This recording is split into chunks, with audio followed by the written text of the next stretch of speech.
वालेकुम दोस्तों, आवां वाइदली चिन्ना तव्हां ॾिसी रहिया वाजी चिन्ना व्लॉग ऐं हीअ आहे मुंहिंजो शॉप। ऐं अॼु वीडियो तमामु इंट्रस्टिंग आहे। तव्हांखे ॾेखारींदुमि त मुंहिंजा टे नंढा कहिड़े तरीक़े सां अॼु सुबुह खां वठी शाम ताईं कयो अथनि। तमामु घणो परेशान दोस्तो, वीडियो तमामु इंट्रस्टिंग आहे। वीडियो एंड ताईं ॾिसिजो, मुख़्तसिर हूंदो पर दिलचस्प हूंदो।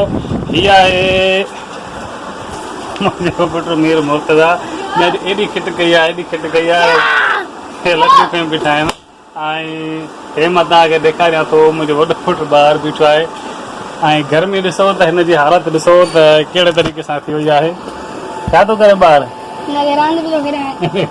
अरे तूं छा थो करे हेॾे ॿार? अरे हेॾो पघर, तूं छा थो करे ॿार? त दोस्तो तव्हां ॾिठो मुंहिंजे वॾे पुट जो पघर। अॼु सुबुह खां वठी मुंहिंजे नंढे एॾो परेशान कयो आहे त हुनजो मक़सदु आहे त मां घुमां रुॻो ॿाहिरि। त गर्मी तमामु शदीद आहे कल्ह खां वठी, पर ॿारनि खे काई ख़बर कान्हे त घुमिबो आहे थोरो टाइम ते। ऐं हिनमहिल शाम जा तक़रीबन थी रहिया आहिनि 4:30।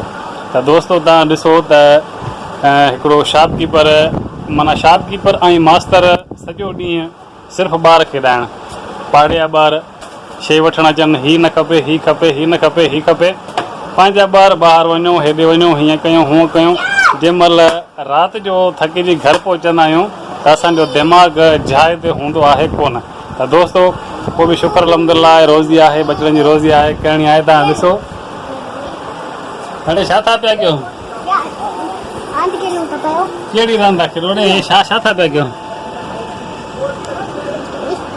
त हे आहिनि पंहिंजी मस्तीअ में। दोस्तो तव्हां सभिनी भाइरनि जी तमामु घणी महिरबानी, तव्हां असांखे टाइम ॾियो था, असांजी सपोर्ट कयो था।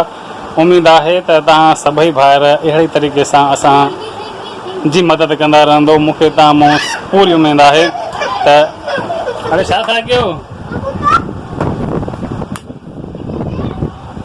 हे ॿार आहिनि पंहिंजी मस्तीअ में आहिनि। त दोस्तो अॼु सुबुह जी रूटीन मां तव्हांखे ज़रूरु ॾेखारियां। तमामु इंट्रस्टिंग वीडियो। मूंखे शहर मां सामान बि खणणो हुयो पर कंहिं मजबूरी जे करे मां व्लॉग न ठाहे सघियुमि। हे शाम जो पर आहे, मुख़्तसिर वीडियो आहे। सुभाणे इंशाअल्लाह ताला, अरे मश्करी न कर, छा थो थिए? इंशाअल्लाह ताला सुभाणे तमामु इंट्रस्टिंग वीडियो ठाहींदासीं। ऐं असां इंशाअल्लाह ताला घुमणु वेंदासीं थोरो ॿाहिरि। ॿारनि जो मूड बि थोरो चेंज करिणो आहे, पंहिंजो बि मूड चेंज करिणो आहे।